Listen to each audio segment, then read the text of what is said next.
Hello everyone, welcome to Kumari's Kids channel. Today's story is going to be about Simba the Lion King.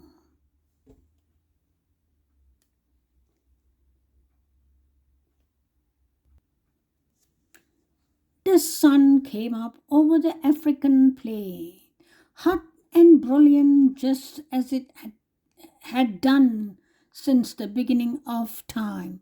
Today, the first rays of the morning sun fell on an astonishing sight. Across the vast pride lands, animals moved in great herds, heading for a single destination. Elephants plodded steadily, antelope leaped through the grass, giraffes loped, cheetahs raced, ants marched in a single line,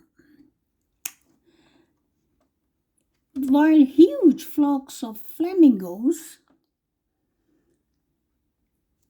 winged across the sky. They were all journeying to Pride Rock to celebrate the birth of King Mufasa's son. Above the gathering on top of the Pride Rock, Rafiki, the wise old mystic, approached King Mufasa and Queen Sarabi. He cracked open a gourd, dipped his finger in the liquid, and made a special mark on the infant's forehead. Then he carried the cup to the edge of the rock and held it very high.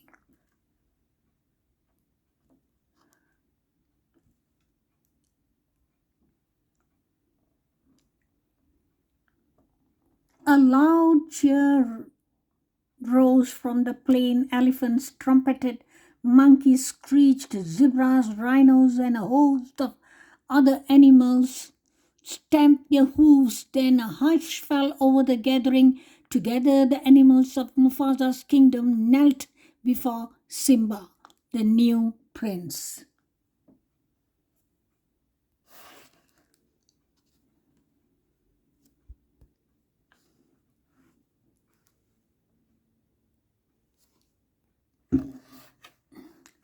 Yet one family member did not attend the ceremony.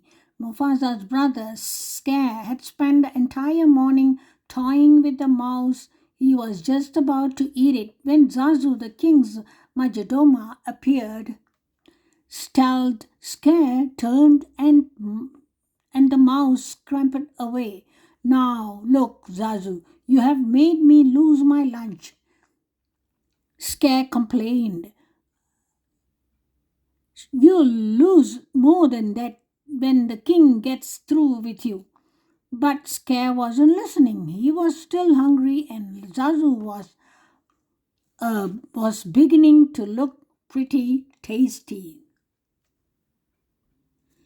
Scare pounced, but before he had time to eat Zazu, a wise commander dropped him.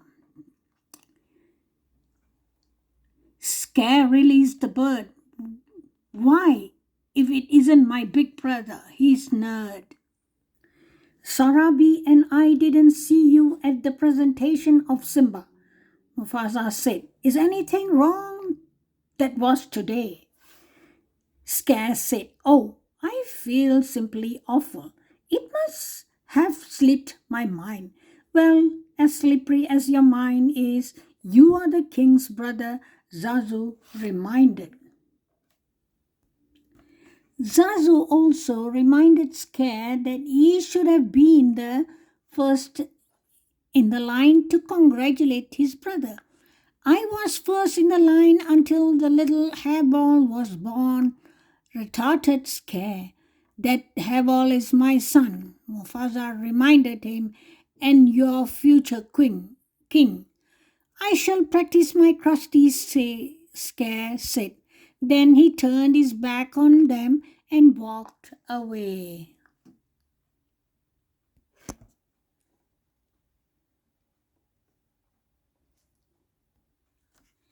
The days passed and Simba grew from an infant into a cub. One morning before dawn, Mufasa led Simba to the top of Pride Rock. As the sun edged over the horizon, Mufasa said, Simba, look, oh, everything the light touches is our kingdom. A king's time as ruler rises and falls like the sun. One day the sun will set up on my time here and will rise with you as the new king. And this will all be mine. Wow, said Simba, looking forward. But what about that shadowy place? Mufasa turned to his son. That is beyond our borders. You must never go there, Simba. As they wandered away from Pride Rock, Mufasa said to Simba, everything you see exists together in a delicate balance. As king, you will need to understand that balance and respect all creatures because we all connected in the great circle of life. The young cub tried to listen, but a grasshopper caught his eyes and he chased after it.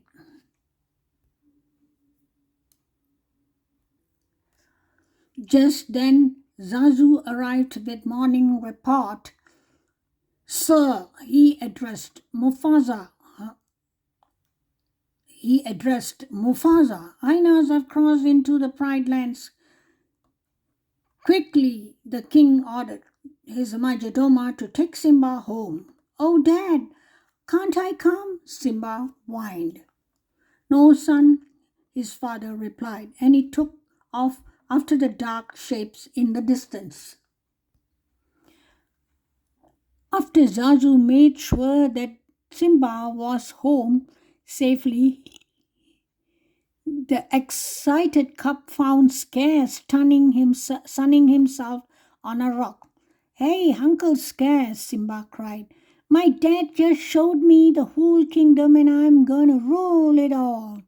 Scare squalled. Then, slowly, he began to smile. So, your father showed you the whole kingdom? Did he? Did he show you what's beyond that rise at the border? No, said Simba. He said, I can't go there. And he's absolutely right, Scare replied. It's far too dangerous. Only the bravest of lions go there. An elephant graveyard is no place for young prince. An elephant? What? Said Simba. Wow. Oh dear, I have said too much, said Scare, grinning slyly. Just do me one favor, he added. Promise me that you will never visit that dreadful place. And remember, it's our little secret.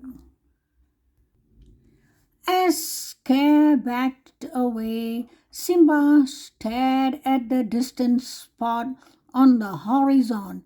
He had no idea that Scare had cleverly set a trap to rid himself of the future king forever.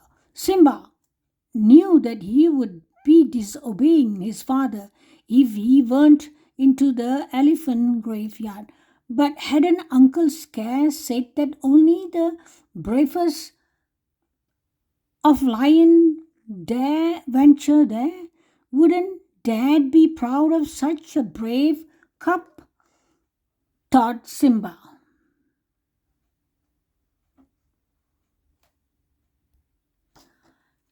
Soon after Simba went in search of his best friend Nala, he was happy to find Nala with her mother, Sarafina and Queen Sarabi. Mom, he said to Sarabi, I just heard about this great place. Can Nala and I go? Where is this place, Simba? His mother asked. Oh, near near the waterhole, the cub fibbed. Uncle Scare had said it was a secret. All right, said Sarabi, as long as Sazu goes with you. No, not Sazu, thought Simba. He'll spoil everything.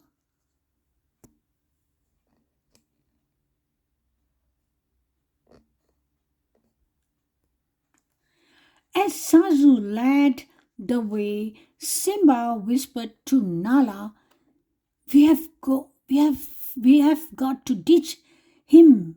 We are not going to the water hole. We are going to an elephant graveyard. When Zazu looked back and saw them whispering, he said, just look at you two. Your parents will be thrilled. One day you two are going to be married. It's a tradition. Marry her? Forget it, said Simba. I can't marry her. She's my best friend. And besides, when I'm king, I'll do just as I please. Zazu shook his head. With that attitude, you will be pretty pathetic, king. Simba laughed at Zazu. I can't wait to be king. The cub shouted and he scampered away across the plains. Nala followed, said Nala followed, and the two of them darted in and out of herds and escaped from Zazu.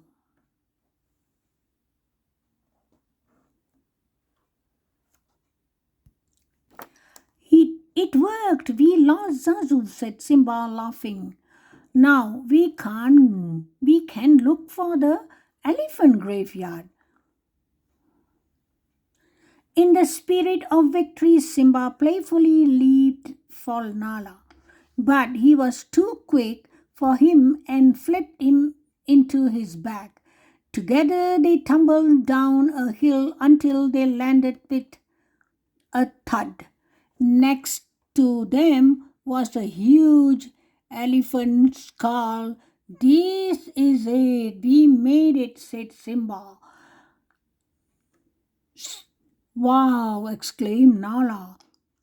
It, it's really creepy. Come on, said Simba. Let's check it out. Before they could climb into the skull, Zazu caught up with them. We are way beyond the boundary of the Pride Lands, he said, and right now we all are in a very real danger. I laugh in the face of danger, said the brave lion cub. Ha ha ha ha, replied the elephant skull. Then out of the skull, cavernous eye holes popped three slobbering hyenas. Well, well, Banzai, what have we got here? Said one hyena. I don't know, Zenzi answered.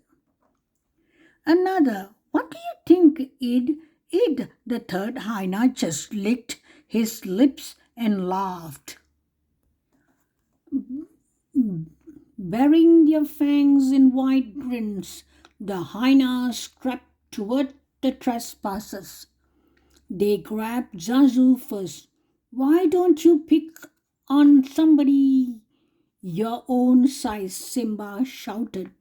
The hyenas dropped Zazu and raced after the cubs.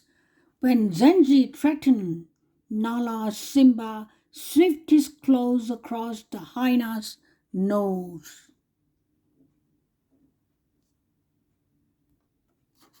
The hyenas raced after the cubs, who found themselves trapped inside the bones of an elephant's rib cage. Then the angry hyenas advanced toward Simba, their sharp teeth gleaming. A giant paw suddenly struck Zenzi, sending her and the other hyenas into a pile of bones. Not far from where Simba waited. A herd of wild bees grazed not far from the herd. Three hyenas waited too. They were waiting for a, a signal from Scare. Zenzi saw him first. There he is. Let's go. The hyenas ran toward the wild beast, sensing danger, and herd panicked and stamped in the gorge, straight towards Simba. Nearby, Mufasa and Zazu noticed the dust rising from the gorge. Mufasa, Scare yelled, appearing from behind a rock. Quick, stampede Simba's down there. With no thought for his own safety, the Lion King leaped into the gorge and snatched the cup out of the path of the deadly hooves.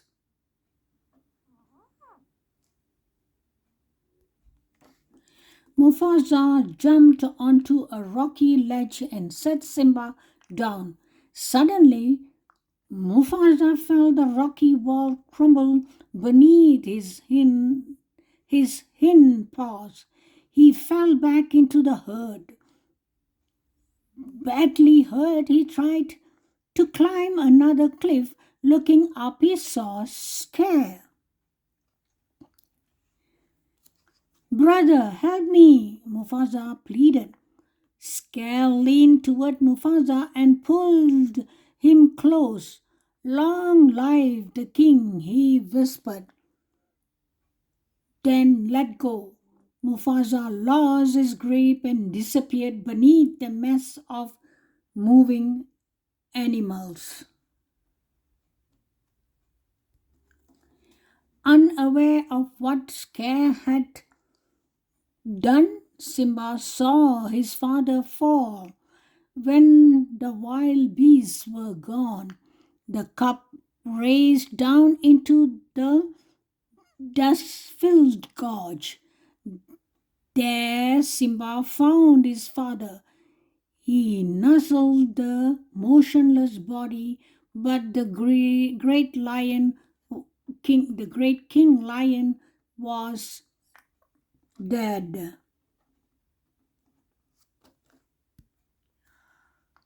Scare appeared beside Simba. What have you done? He said. He tried to save me, the cub answered. If it weren't for you, your father would have still be alive. Scare snarled. Run away, Simba. Run away and never return. Confused and heartbroken, Simba began to run. He did not see the hyenas join Scare or hear his uncle give the order to kill him.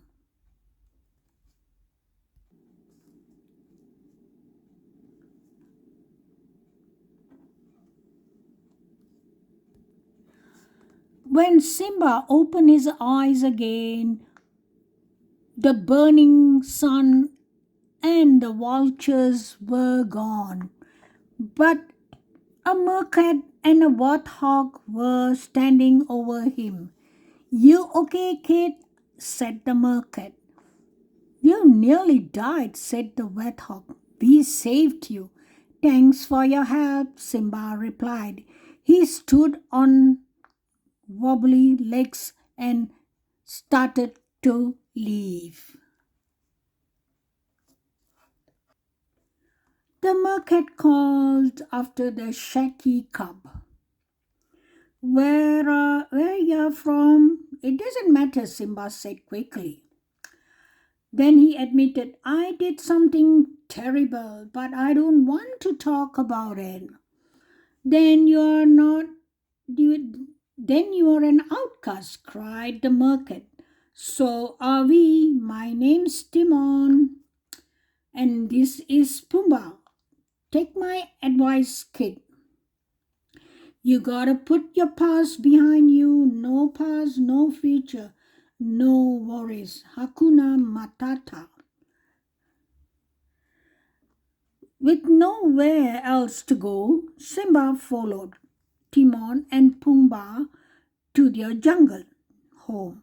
As Timon handed Simba some wriggling bugs to eat, the merchant repeated, "This is the great life. No rules, no responsibilities, and best of all, no worries." Time passed in the carefree company of his new friends. Simba grew into a young lion. One night, while the three of them were gazing at the stars, Simba said, "Someone once told me that the great kings of the past up there watching over us." Pumbaa and Timon laughed. "Who'd have told ya a crazy thing like that?" said Timon. Simba thinking of his father, was silent. The next day, as Simba was wandering through the jungle, he heard his friend shout for help. Simba hurried toward the sound. Pumbaa was caught beneath the trunk of a fallen tree, and Timon was trying to protect him from a hungry young lioness.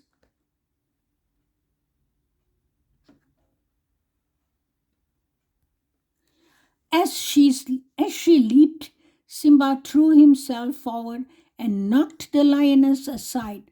For a moment they tussled. Then the lioness pinned him to the ground and stared down at him. "Simba," he said hesitantly. "Nala," he replied. As the lions hugged, Timon cried, What's going on here?" Simba laughed and introduced Nala to his friends. She smiled politely, but she could not stop staring at Simba. Finally, she said, "Everyone thinks you are dead." "They do?" Simba said. "Yes, Scare told us about the stampede." "What else did he tell you?" Simba asked cautiously. "What else matters?" Nala exclaimed. "You are alive, and that means you are the king." "King?" cried Timon and Pumbaa in surprise. Excusing themselves, Simba and Nala strolled into the jungle. Scare let the hyenas take over the Pride lands. Nala said, "Everything's destroyed. There's no food, no water. Simba, if you don't do something soon, everyone will starve." "I can't go back," he insisted. Nala did not understand why Simba refused to accept responsibility and help the pride. "What's happened to you?" She asked. "You're not the Simba I remember." "You're right, I'm not," he said. "Now, are you satisfied?" Before he turned to leave, Simba added angrily, "Listen, you think you can just show up and tell me how to live my life? You don't even know what I've been through." Nala called after him, but Simba ignored. That night, while the others slept, Simba sat on a rock and gazed up at the twinkling sky. "I don't care what anybody says," he said aloud. "I won't go back. What would it prove anyway? It won't change anything. You can't change the past." The Simba heard a strange sound. Somewhere in the jungle, someone was chanting in a sing-song voice. As if from nowhere, the bent figure of an old baboon appeared. "Who are you?" Simba asked, slightly annoyed. The question is, who are you? Said the baboon. Simba thought for a moment, then sighed. The old baboon said, I know your father. My father is dead, Simba replied. No, said the baboon. He's alive. I'll show him to you. Just follow old Rafiki. He knows the way. The old baboon led Simba to a clear, smooth pool. Look down there, Rafiki advised. In the pool, Simba saw only his reflection. Look harder, the baboon insisted. A breeze rippled the water. When the pool became still, Simba stared at the face of his father. You see, Rafiki said, he lives in you. Simba heard a voice call his name, and he looked up and saw the image of his father in the stars. Look inside yourself, Simba, said his father's image. You are more than what you have become. You must take your place in the circle of life. Remember who you are. You are my son and the one true king. Remember? The vision faded. Simba remained alone thinking.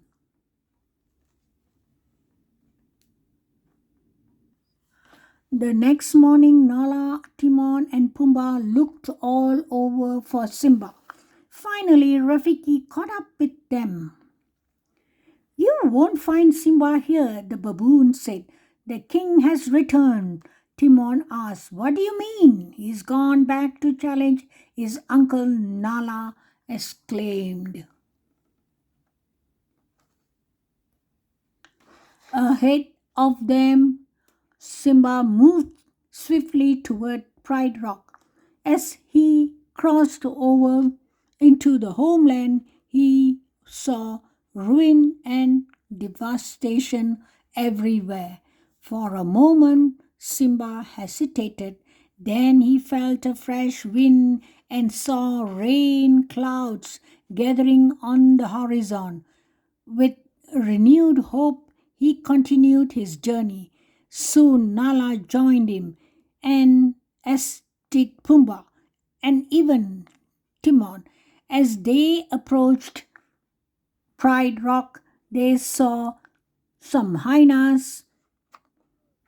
Pumbaa and Timon stayed behind to divert the pack. Nala went to find the lioness, while Simba forged on alone in search of his mother. Meanwhile, at Pride Rock, Scare rejoined without shame. Where is your hunting party? He shrieked at Sarabi.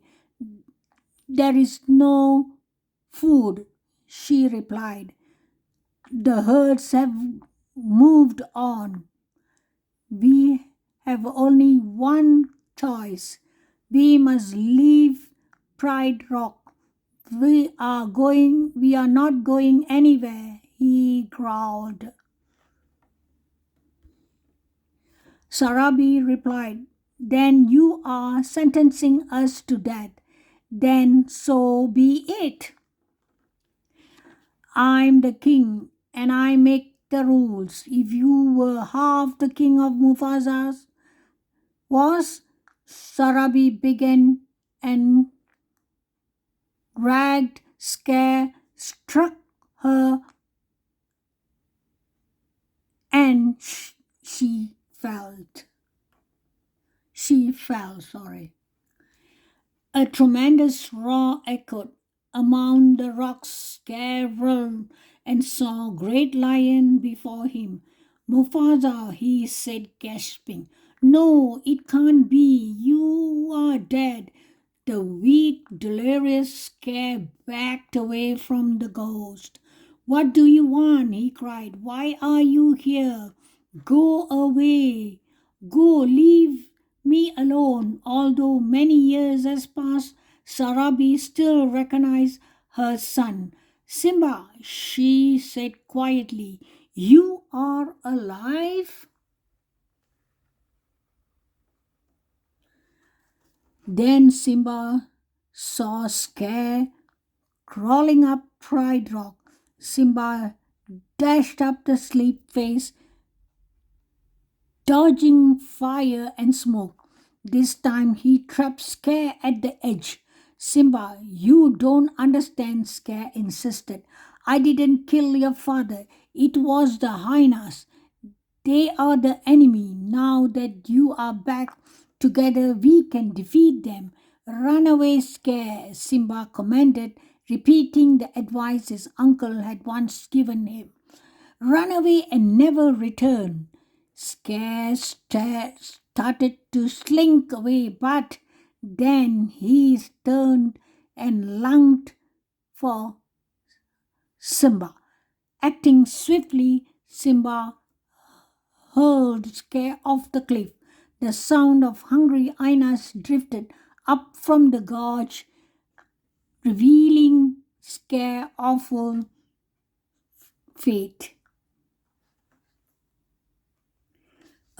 As rain began to fall, Simba climbed up to the top Pride Rock. Then the clouds parted, revealing a star-filled sky. Simba roared trumpetingly, and all who heard him reacted with joy. Soon, under the rule of a wise, brave king, the Pride lands flourished. The herds returned to Gash and food was plentiful once again. Soon the animals gathered once more to celebrate the birth of King's son. Simba and Nala watched proudly as Rafiki held their new cup high over Pride Rock. As the morning sun touched the African plain, Simba thought of something his father once told him. A king's time as a ruler and rise with you as the new king. Someday Simba would pass on these same words to his own son, continuing the unbroken circle of life. Thank you for watching. I will see you guys in the next storytelling. Bye.